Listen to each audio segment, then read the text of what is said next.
Here's our caterpillar tunnel. We just purchased this a few weeks ago. We purchased it through Farmer's Friend. It's 50 feet long by about 14 feet wide, if I'm not mistaken.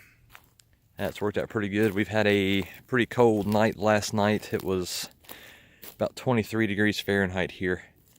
Seems like everything's made it pretty well. I'll take you inside here in a second. Just kind of show you how some of this is put together. Comes with little hangers right here. That way you can hold the plastic up. Comes with all the rope that you need. Also, it comes with these little clasps right here that hook onto the rebar that is driven in the ground. And the plastic bunches up right in here when you have it folded down. I'm kind of on a bad side to show you. I'll show you right over here on this part. It kind of holds it down in there. Just kind of generally, you can kind of see what's going on there. So we had to drive rebar in every so many feet. Rebar in the ground, I think the rebar was about 3 feet long. That wasn't too bad. Just put some string lines up, hammer them in with the tape measure. Didn't take too awful long. The only things that were kind of tough about this, we did this when it was windy, which they recommend do not do this when it's windy. We had no choice because we had a frost that was coming. The difficult things about it were this particular strap. I believe it's called the purlin strap. This is what holds the bows in place and keeps them from wiggling around too much in the wind.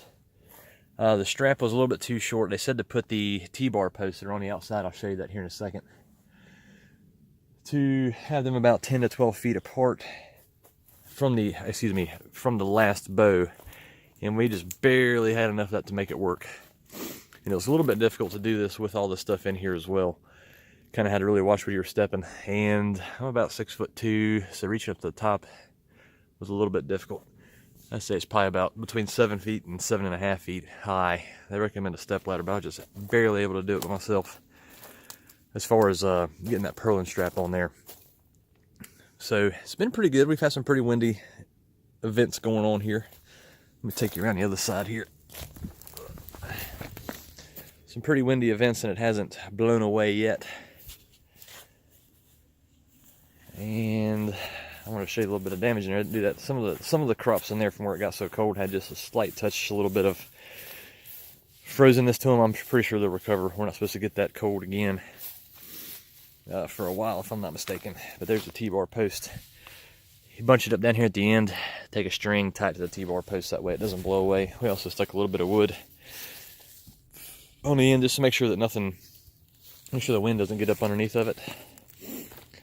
And the way you put the strings on is pretty easy. You just kind of go back and forth, skipping a hoop back and forth until you get down here toward the end. The sun's shining. I'm not going to shine up that way.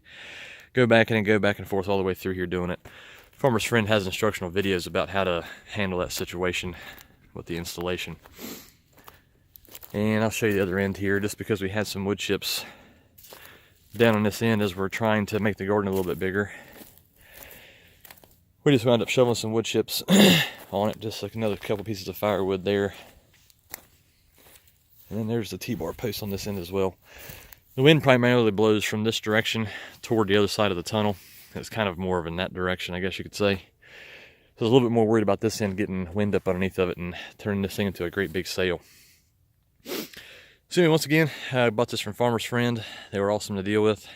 I do recommend getting one of these if it's up your alley, especially it not being heated might turn into problems, kind of like we experienced last night where we got down to the lower 20s. It might not be the greatest for some of those crops. Some of those crops, once again, aren't really made for cold weather. The spinach is okay, and that's why we purposely planted the spinach on each side, because I know it's going to be a little colder on that side. We're getting ready to close this thing down and get ready for another below freezing night. Thank you for watching.